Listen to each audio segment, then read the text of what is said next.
Também perguntou para mim por que eu parei de usar o argumento da dúvida de Gelásio. Bem, porque eu trouxe a Bíblia, alguns textos dos padres da igreja e meu caderno, enquanto que o Banzoli tá aqui com um computador. Ele deu uma risada aqui, mas isso você pediu pra gente fazer um debate mais elevado. Um debate de 10 minutos para cada um. E você me traz um computador com acesso à internet. A gente ficou 5 minutos aqui antes de começar, com o Banzoli tentando fazer conexão no Wi-Fi. Eu lamento que o nível do debate estava tão elevado, né? Até ele baixar o nível falando no notebook. Eu confesso que eu já sabia que ele fosse dizer isso, porque quando ele sentisse que está sendo destruído nos argumentos, ele ia apelar desse jeito, né? Já era bastante previsível, na verdade, né? Deve estar bastante desesperado mesmo.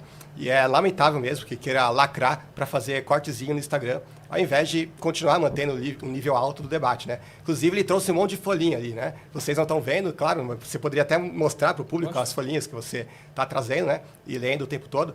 Sendo que eu fui na Bíblia Online uma única vez aqui, né? Eu só abri a internet para ver um texto que ele citou, até porque quase não citou nada de Bíblia mesmo. Vamos considerar como se realmente, não, vamos supor que realmente o notebook está fazendo toda a diferença no debate e é só por isso que o Ariel está passando vergonha aqui. É impressionante como que um simples notebook consegue destruir 2000 anos de tradição da Santa Igreja, né? Eu acho que a gente vai ter que canonizar o São Notebook.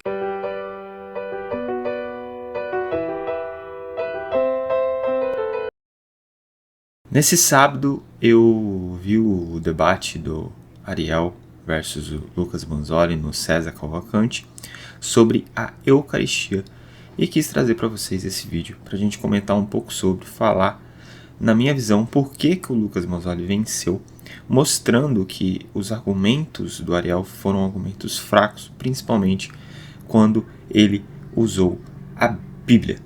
Então, antes da gente ir para o vídeo, eu quero me apresentar para quem não me conhece. Meu nome é Wesley Gobato, sou estudante de teologia e fiz esse canal para fazer aquilo que eu mais gosto, que é falar da palavra de Deus. Se você também gosta da palavra de Deus, se você gosta desse tipo de conteúdo, se você gosta de ouvir o evangelho, de falar sobre apologética, então você está no lugar certo. Então você pode se inscrever no canal, ativar o sininho, deixar o seu comentário aqui, deixar o seu like para me ajudar e também para não perder nenhum conteúdo, para que o YouTube continue recomendando meus vídeos para você. Assim você me ajuda e você recebe os conteúdos também. E desde já, eu já te agradeço. Para começar, eu quero ir já direto ao texto de Levítico capítulo 10, mas eu não quero usar as minhas palavras.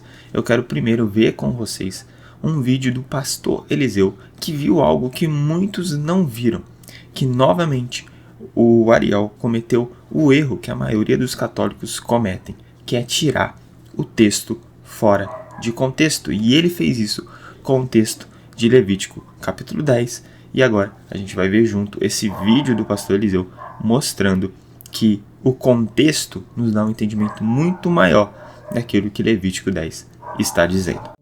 Segundo 15, ele usa Levítico 10, quando Moisés se ira com Arão e seus filhos por não comerem a carne do bode oferecido.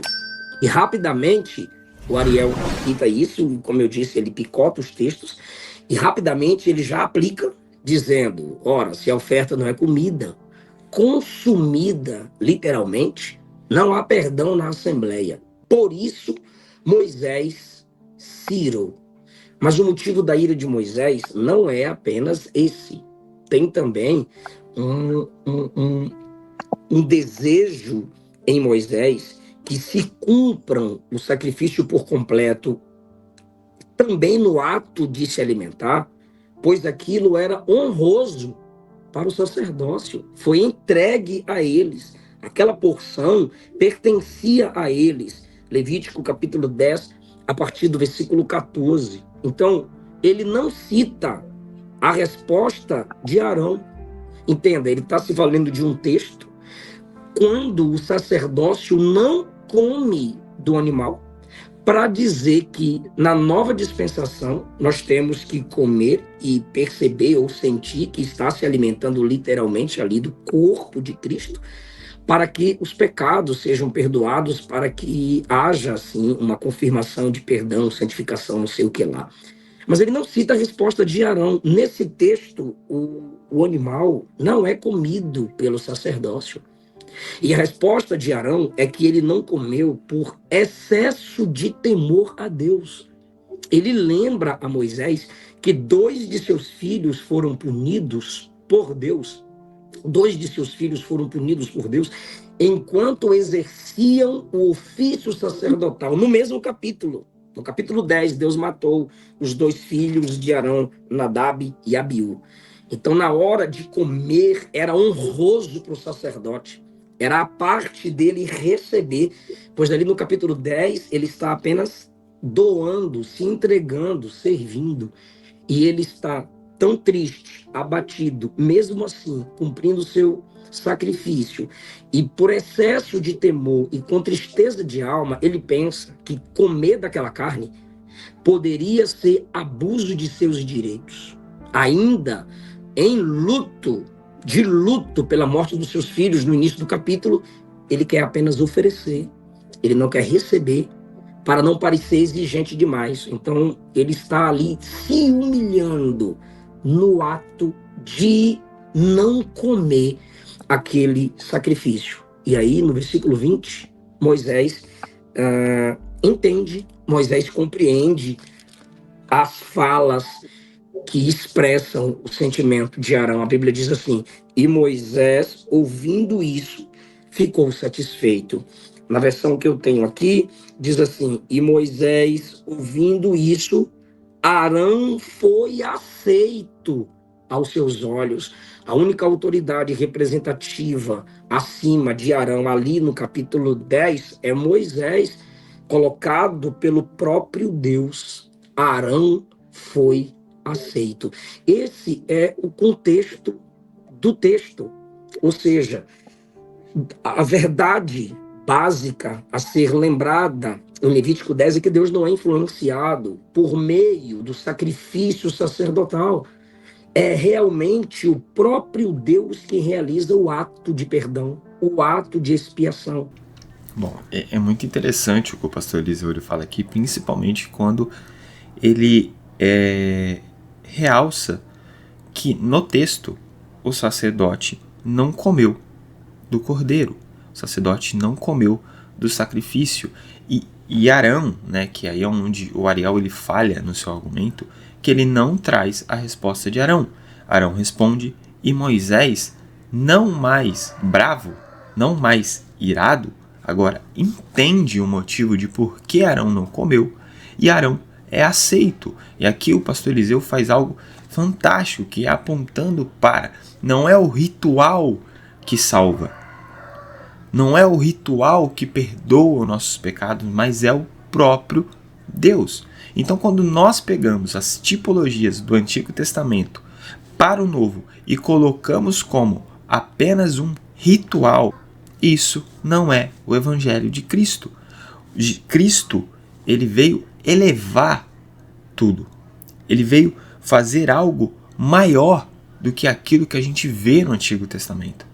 É por isso que as tipologias sempre são elevadas no Novo Testamento por Cristo.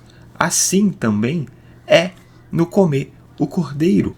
E o Banzoli, ele usou 2 exemplos, como o da circuncisão e do batismo, como exemplos de que não é mais algo literal como realmente era no Antigo Testamento, mas foi elevado por Cristo.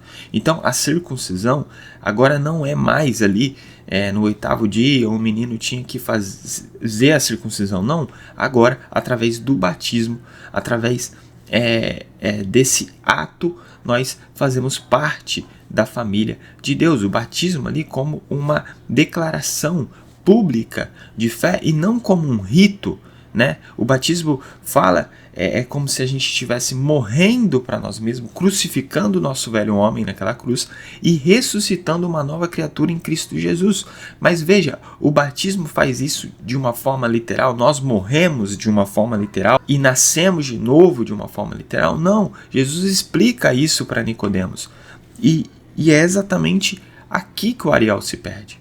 E o Lucas, ele usou esses 2 exemplos, mas existem outros exemplos. E eu trouxe aqui 7 tipologias do Antigo Testamento que demonstra que existe um padrão de como as coisas acontecem no Novo.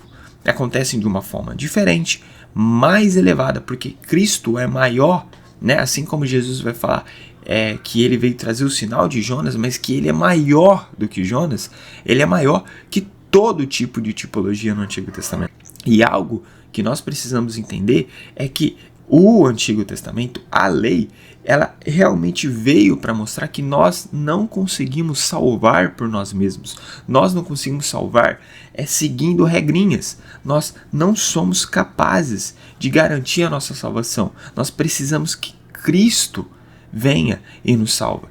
A lei serve para isso. A lei serve para mostrar que rituais não é o suficiente para que a gente seja salvo. Então, quando você trata a salvação, você resume a salvação a um ritual, a Eucaristia, em comer o pão e o vinho como se Jesus estivesse presente fisicamente ali e que aquilo ia gerar salvação em nós, a gente está dando passos para trás, voltando para o Antigo Testamento, e já eu vou voltar nisso e vou fechar esse argumento, mas antes eu quero mostrar as 7 tipologias que eu separei aqui do Antigo Testamento e que mostra que o argumento do Lucas Manzoli é um argumento muito mais sólido e muito mais lógico do que do Ariel. Então eu separei aqui o Cordeiro da Páscoa, que é encontrado em Êxodo capítulo 12, João 6 e 1 Coríntios capítulo 5. A segunda tipologia, os sacrifícios pelo pecado, Levítico e Hebreus, né, fazendo essa ponte, exatamente aquilo que o Ariel usou no debate, e o Lucas ele respondeu usando Hebreus 9. 3. O tabernáculo, Êxodo, João 1 e Hebreus 9 novamente. 4. A lei escrita em pedra, Êxodo, Jeremias 31 e 2 Coríntios 3.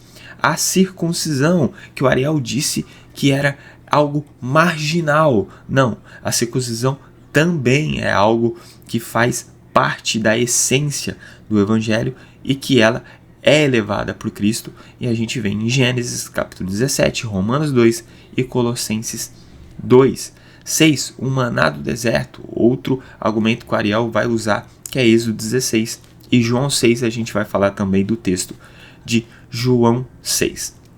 7. O templo, 1 Reis, 1 Coríntios capítulo 3, 1 Coríntios capítulo 6. Bom, antes da gente se aprofundar um pouco no assunto, eu preciso dizer algo. Todos nós, seja católico, seja protestante, e talvez os católicos não entendam que a gente tem essa visão.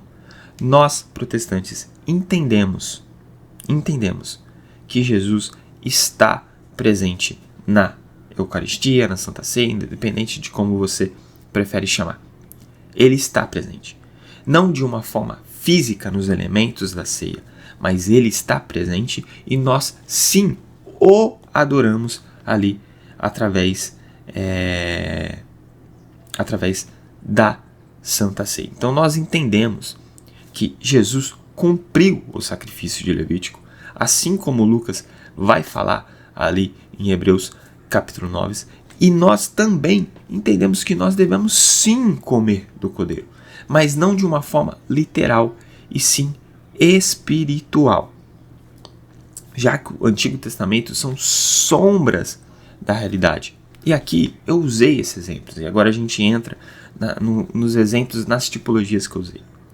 A grande questão, o grande argumento é o tabernáculo, a circuncisão, a lei escrita em pedra, o templo, o sangue nos umbrais da Páscoa. Tudo se torna espiritual e é cumprido por Jesus Cristo. E aponta para uma realidade que vai além do nosso mundo físico. Então, por que nós iríamos apenas interpretar a Eucaristia, o maná do deserto, o comer do cordeiro, de uma forma literal, e não como as outras tipologias que eu mostrei aqui, o tabernáculo, o templo, o sangue nos umbrais, a lei escrita em pedra, que não é mais em pedra agora, é no coração através do Espírito Santo. Esse é o argumento. Se todas essas tipologias não são literais, porque a gente vai tornar uma apenas literal? E aí é onde os católicos vão usar o texto de João, capítulo 6, e que é esse texto que eu quero ver com vocês. A gente está aqui em João 6, e o texto usado, né, para falar sobre que sim, realmente é o pão, Jesus é o pão literal, ele se torna fisicamente o pão, a partir do verso 50. Todavia aqui está o pão que desceu do céu, para que não morra quem dele comer. Eu sou o pão vivo que desceu do céu. Se alguém comer deste pão, viverá para sempre. Este pão é a minha carne, que eu darei pela vida no mundo. Então os judeus começaram a discutir exaltamente entre si como pode este homem nos oferecer a sua carne para comermos. Veja que eles entenderam realmente que Jesus está falando da sua carne. Jesus lhes disse: eu lhes digo a verdade, se vocês não comerem a carne do Filho do Homem e não beberem o seu sangue, não terão vida em si mesmos. Veja só, João 6, se for interpretado na visão católica, no argumento do Ariel, por exemplo, a gente precisa então entender que aqueles que comem da carne e bebem do sangue de Cristo, esses encontram a salvação. Guarde isso.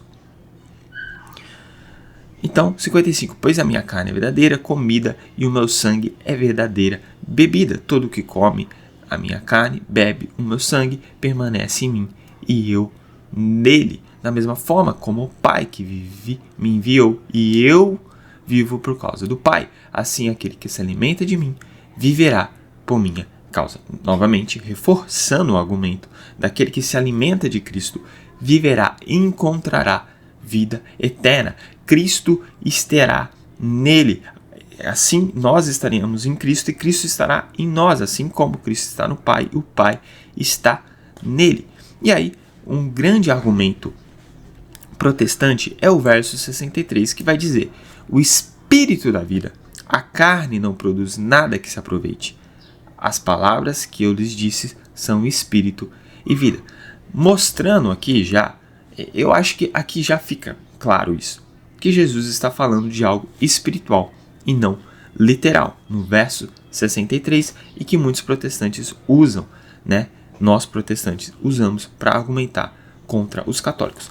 Mas, para mim, um verso que muitas vezes a gente deixa passar é o verso 35. É o início, é quando Jesus começa a falar sobre esse assunto. Ele começa lá atrás, a partir dos primeiros versos, e principalmente o verso 35, onde ele vai dizer: então Jesus declarou: eu sou o pão da vida, aquele que vem a mim nunca terá fome, aquele que crê em mim nunca terá sede. E a partir desse verso, ele começa a argumentar que ele é o pão e que aquele que comer do pão e beber do teu sangue, esse encontrará vida eterna, esse estará nele, ele estará na pessoa, assim como Cristo está no Pai e o Pai está nele. Mas veja que a partir do verso 35, ele já deixa claro o que ele está dizendo: eu sou o pão da vida, aquele que vem a mim nunca terá fome. Ou seja, quem é que come do pão de Cristo? É aquele que vai até ele. E aquele que crê em mim nunca terá sede. Ou seja, quem é aquele que não tem sede? Quem é aquele que bebe do sangue de Cristo? É aquele que crê nele. Então Jesus está falando sobre aqueles que vão até ele e que creem nele. Jesus não está falando sobre comer do seu corpo e beber do seu sangue fisicamente, literalmente. Veja que João 6 não mostra essa realidade de ser algo literal. Tanto o verso 35 como o verso 63 deixa claro que o que Jesus está falando é algo espiritual, não algo literal que a gente deve levar ao pé da letra, assim como as outras tipologias. Ou o Espírito Santo realmente escreve a lei no nosso coração com uma caneta. Não, é algo espiritual, é algo elevado. Ou nós realmente morremos com Cristo e ressuscitamos com Ele de forma física, aqui e agora, através do batismo. Não, é algo espiritual. Nós matamos a nossa velha natureza pecaminosa e nascemos uma nova criatura em Cristo Jesus, porque não é mais sobre rituais. E a gente vai, então, para o argumento final que eu disse para vocês. Veja que Jesus está dizendo que aquele que comer e beber dele terá vida eterna, viverá com ele. Só que a grande pergunta, o grande argumento é: aqueles que comem e bebem de Cristo, então eles têm vida eterna. Se eles creem que o pão ali na Eucaristia é o corpo de Cristo e que o cálice é o sangue de Cristo, então eles realmente encontram salvação, eles realmente viverão com Cristo. Concorda? Você que é católico, você que é protestante, você concorda com isso? Então vamos lá. Vamos usar um exemplo bíblico e depois a gente vai usar um exemplo da nossa realidade. O ladrão da cruz, ele comeu da carne e bebeu do sangue de Cristo? Não. Os católicos vão usar o argumento, mas ele fez parte da comunhão de Cristo porque ele estava crucificado ali com Cristo também. Tá, mas isso aponta então para o batismo. Não aponta para a Eucaristia, em certo ponto. Porque a tipologia da Eucaristia é exatamente comer do Cordeiro. Morrer com Cristo é o batismo, porque a gente morre com Cristo no batismo e ressuscita com Ele no batismo. A Eucaristia é outro tipo de tipologia que a gente olha para o Antigo Testamento e que é cumprido no Novo por Cristo. Então o ladrão não comeu e não bebeu, mas Jesus disse para o ladrão na cruz que ainda hoje estará comigo no paraíso. Mas ok, vamos usar então um exemplo agora, vamos usar um exemplo atual. O Lucas até falou sobre a pessoa católica que disse que ele merecia tomar um tiro. Estou falando que esse cara, que deseja que o Lucas Manzoli e que outros protestantes morram, acredita ali na Eucaristia que Cristo está presente fisicamente, que ele come do corpo e bebe do sangue de Cristo literalmente. A grande pergunta é: isso é suficiente para gerar salvação para um tipo de pessoa dessa? Mesmo ele tendo uma conduta totalmente ao contrário que é a conduta de Cristo? Esse é o meu questionamento nesse vídeo. Essa pessoa acredita que Cristo está presente naqueles elementos. Então isso gera salvação para ela. Já que João 6, Jesus está falando que aquele que comer e beber de mim, esse encontrará a vida. Será que esse comer e beber não é algo mais elevado? Será que não é exatamente estar com Cristo? Viver Cristo? Morrer com Cristo? Ressuscitar com Cristo? E ser exemplo? Demonstrar Cristo para a sociedade? Refletir Cristo na sua família, na sua universidade? Será que realmente Cristo está falando sobre apenas um ritual que você vai lá e come e bebe de uns elementos e que aí pronto, você está salvo? Ou será que ele está falando de algo muito maior? Que vai totalmente contrário à visão judaizante da época? Que não é através de rituais, não é através de seguir regrinhas, não é através apenas de observar, porque nós não somos capazes de ser transformados verdadeiramente apenas porque a gente está seguindo um ritual estabelecido por Deus. Fica esse o meu questionamento. E sim, por causa desse motivo, pelo erro usado no texto de Levítico 10, pelo erro de usar João 6 da forma inadequada, o Ariel não pode ter ganhado esse debate. O Lucas Manzoli foi vencedor e usou os argumentos muito mais sólidos. Bom, se você gostou desse vídeo e ficou até o final, eu te agradeço e até a próxima.